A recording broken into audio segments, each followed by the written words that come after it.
frequencies, everybody. Blackfit Witch. No, it's been a minute since I've been on here, y'all. Thinking about y'all. I've been thinking about y'all. I've been thinking about it. Um, a dream ram has not been um, sharing collective messages. I would say that they've been messages for me specifically. However, I will say that I did receive a dream, and the only reason why I'm going on live today because I thought about this dream today when my niece called me to ask me about her dream and seeing people who have transitioned in this realm appear in her dream. And so she forgot what I had told her. So I was sharing back what I had told her before when people who transition in this realm appear in your dreams and what that means. Excuse me, y'all. Got a little allergy thing going on today. I'm doing a detox too right now. So I shared with her that, and I'm gonna skip that and go into what I originally wanted to share today about the dream I had. This may have been like, because my birthday is end of June. I'm a cancer, y'all. So happy belated birthday, all my Cancerians. Um, it may have been end of June, early July, somewhere in there. I had this dream. What in the dream? The first dream I had, they weren't back to back, but one dream occurred one day and the other one like a few days after that. The first dream, and I'm just going to give you the part that stood out in the dream, was this man. And he had one leg that was shorter than the other leg. And because one leg was shorter than the other leg, when he would talk to people, he would have the shorter leg in tree pose.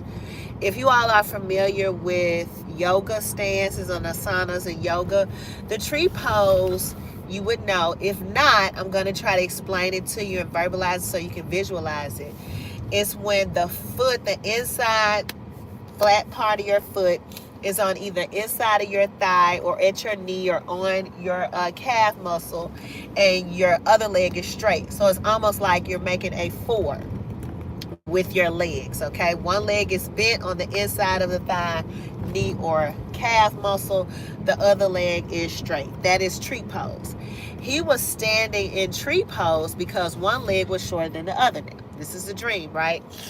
So I woke up, really didn't, know much about what that meant.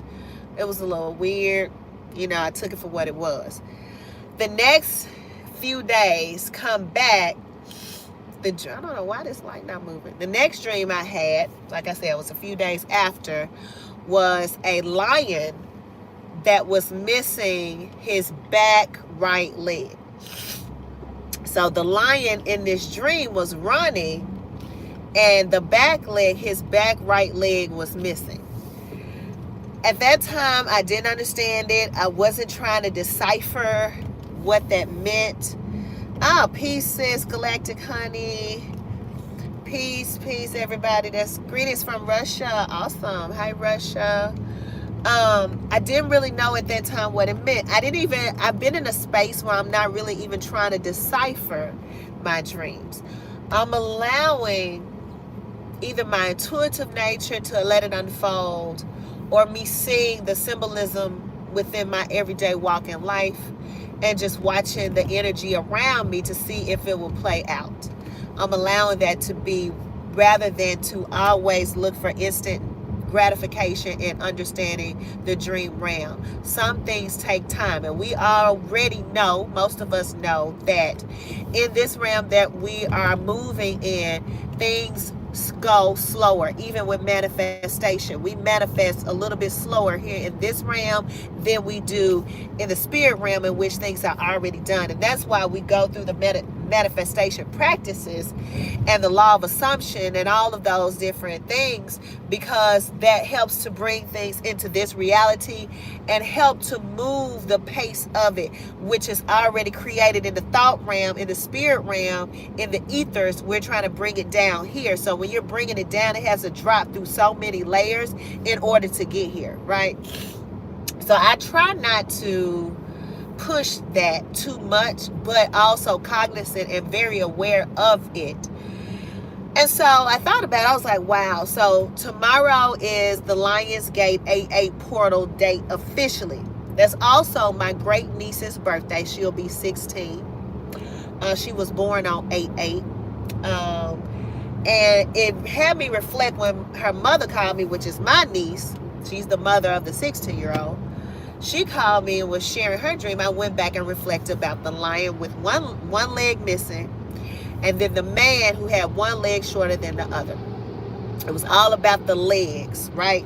The legs, which are the extension of a person, right? There are appendages, just like our fingers, our arms, they're an extension. Our legs are an extension of the body, right? And how we're grounded and rooted. How rooted and grounded can you be if you're missing a limb? How rooted and grounded can you be? Can you be rooted and grounded if you're missing a limb? Right? Is it possible that you can be? I think you can be. When I saw the man actually with the shorter leg than the other, and he made himself into a tree pose, which is an asana in yoga, he was grounded and rooted. Why do we even do that in yoga, right? Thank you. Why are you even doing that in yoga? Why are you on one leg with the other leg bent in a yoga pose, right? We're showing the strength. It's not about how many. It's about the strength that we can have while one depends on the other, right? This one leg that's shorter can still depend on the other leg, but we're stronger together than we are apart. Then you can still be grounded and rooted. Let's go back to the lion that was missing a leg, and I still saw him running.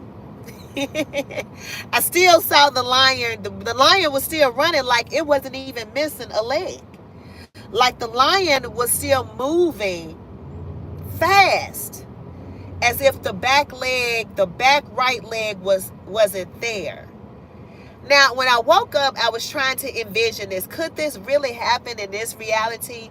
Could a lion really move as swiftly and expeditiously as he could with 3 instead of 4 legs in this reality? I don't know. I was trying to think about it, and I was just like, I don't think so, but maybe it could. We don't know. Yeah, get off my page. I don't even utilize that Jesus name on here, but if that's what you believe in, Jesse, then that's what you believe in. And that one leg missing didn't stop him, because he put power in the rest of his body parts that he had to propel himself forward. And that's where I feel like we are, and at least for me, I can't really speak for everybody, where we are is that we're not falling victim, especially with a lot of things that's going on in this reality when it comes down to politics, the administration, of course, the red man that's in office, and all of his minions. We're not falling prey to the fact of what we don't have. We're leaning on the fact that we can have everything else that still works properly, even if someone takes one part or we have a dysfunction in one area. It doesn't cause for the entire body to fall apart, right? Do y'all understand what I'm saying? So just because we have one area of this reality that may not really mix well with everything else that we want to have, that doesn't make everything else fall apart. That doesn't make the family fall apart. That doesn't make your relationships fall apart. That doesn't make your connection to self fall apart, right?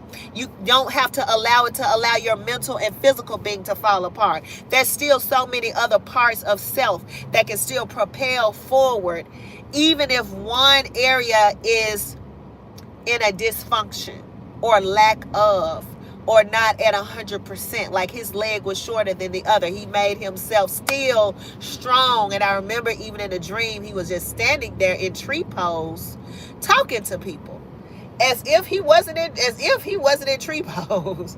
He was standing there as if he had both legs down. Do you have number, Lisa? Are you talking about Lisa that transition that was over Memphis Conjure? Um, so that was a message for me in that reflection. Now, that's one message. I'm going to go back to my niece and talking about her dream. So when she called me this morning, she ran right into, what does it mean if you dream about somebody that's dead? And so I had to bring her back. Let's get back in the present moment. How are you doing today? Ask me how I'm doing. How are we? Because sometimes we can be anxious because of things that, we're still learning and we're not used to. We still have to stay rooted in the present because we don't want to get off kilter. So staying present. First, let's do a check-in. This helps us kind of feel the space out. We don't have to go right directly into it because you think about it, when Spirit is teaching and guiding and informing, even if you've had, if you do tarot readings or you've done a tarot reading before for yourself or I Ching reading or Medu Neter reading, you just don't dive right into that, right? You look at it, you allow it to download into your system. You call upon the ancestors, your spirit guides, that higher source force energy to input within you the revelation of what this means, right? Reveal unto me what this is. So I had to create that space. So when she asked me about that, I asked her, has she seen Dr. Sleep? Now, you all know for years on this channel, I have been talking to you all about watching Dr. Sleep and The Shining. If you haven't watched either one of those movies, please go watch it. As a matter of fact, watch it again. I think I'm about to go home and watch it again for myself. I really love Dr. Sleep, especially because it goes deeper into the light, the shine that some of us hold. We all don't have the shine. And he talks about that in the movie. And so when we talk about the shine is that auric field, that energy that is within you, that it can be picked up in other realms, in other dimensions. Those who have transition, if you have that shine, if you have that field on you, in you, around you, however you want to describe it, they can pick up on it, and there's an attraction to that that field, to that energy, to that light. Not specifically like a light flashlight, but that light within that illuminates kind of oneself, almost like it puts me in the mind of Bruce Leroy, that glow.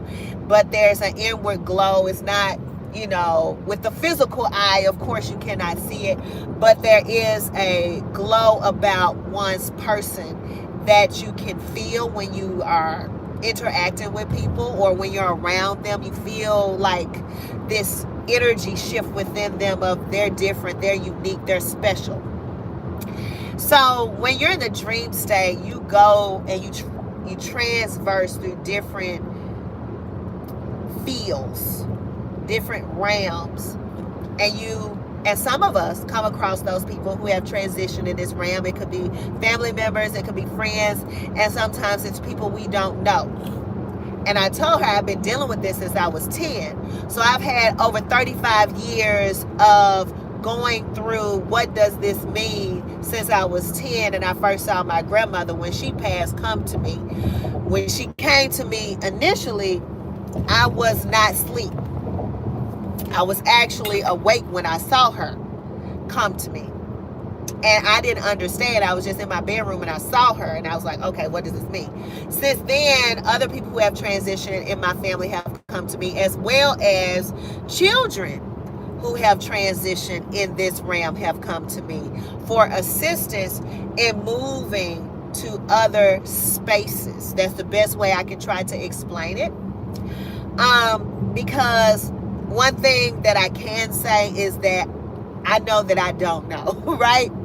I'm still here in the physical realm with you all, so I can't give much in-depth information about realms in which I don't exist all the time. Most of the time, I don't know if I do. It's kind of like a little wiggle room between this physical existence and our spiritual existence, which we know are existing at the same time, but the memory bank of remembering that existence is not as hard pressed as it is here in this dense physical. So I can only speak on the dense physical. And so I'm helping those children, those individuals, family members go to different realms of where they want to be until they get to a point to where they're good. I said, and then sometimes it can just be a message that they want to give you. I've had people who transition who want to share with me things, and I'm having like this cinema view, almost like you're at a movie theater, and you're just sitting back, almost like that third eye vision, some may say, of you sitting back and just watching different actions, movements, and telepathic conversations play out. And that is also a message of maybe how they transitioned from here, why they transitioned from here, who did it, what's going on right now within their DNA of children they may have here, parents, family member, friends. They may be trying to share with you that message. So when people transition and they come to you, it can feel heavy at times, but it's also a celebration. Excuse me. We should celebrate the fact that we're able to even connect with them. I think that's a celebratory experience within itself, that we have that inward shine, that inward auric field, that connection or that magnetic connection to those different realms, to connect with those individuals who we knew in the physical realm, but we know are not just the physical, because we aren't. And we have that within us to connect with them and to actually, I would say, just because it's telepathic. So it's not just, excuse me, y'all. It's listening from all areas. It's an energetic listen. Because I told her, like, when you wake up, always notate how and pay attention. Don't even talk of how you feel. How did it make you feel when they were around you, or when you were in the dream realm? How did that person make you feel? Because that's gonna be, excuse me, y'all. That's gonna be the first message. How you're feeling about their connection to you. Because I've had people in the dream realm to connect to me, and I felt icky, or I felt like they were taking from me, or they were taking energy from me. They were trying to source energy from me, and it wasn't good. And then I had to do additional work within myself in order to keep me from being taken advantage of in a vulnerable state. And that's also inward work and knowing, and I would say that's knowing, that awareness, to be able to heighten your energy within yourself. So when your body and your physical form is in a vulnerable state, your spirit and your soul and your, I wouldn't say soul, but your spirit and that spirit man more so is not vulnerable. But you've built up that spirit man so much that when you're in that other spirit realms, they know not to do that. They know you're not to be touched. They know you're not to be dealt with like that. And that's a type of energy that you have to hone in on during the waking state, so it can come through in the dream state, in the other realm. But that's what I wanted to share with you. I know we're in the Lionsgate 8-8 energy. I have been doing a detox. That's another reason why I'm sneezing and the mucus is coming out, because that's a part of the cleanse of getting all of that out of me. So this is a part of the process. It started off with the headaches now, and then of course going to the bathroom frequently, and now of course is mucus and everything is coming out of the nose area. So I did want to put that on your mind, throw that in your thoughts, of the man with the leg that's shorter that was in the tree stance pose, and then the lion. That was a huge one. The lion that was missing his back right leg. So, and he still was able to move in the dream realm. So how are you that lion that you may have had some hiccups, some minor setbacks in life, some things, but how are you able to propel forward even when somebody tried to take something, or you're born with a defect, and that defect is trying to hinder you, but you don't allow that defect to hinder you at all. That defect only makes everything else around you stronger, right? That defect causes everything else. Somebody may do you wrong. That defect within them that caused them to do you wrong just makes you stronger. It makes you a stronger person, a stronger individual, a strong spiritual person as well. So how do you deal with that? So that's the message I definitely wanted to share, because it was in my mind to share it. And plus, I hadn't been on here in quite some time, probably been a few months now, and I wanted to definitely tap in with you all during this energy time with this portal, and share with you what was, in my mind, on my heart to share, because I didn't share it then, although I wanted to, but I knew the timing wasn't right for it. And this timing is just perfect for it. So as always, I leave you all in peace and high frequencies, everybody.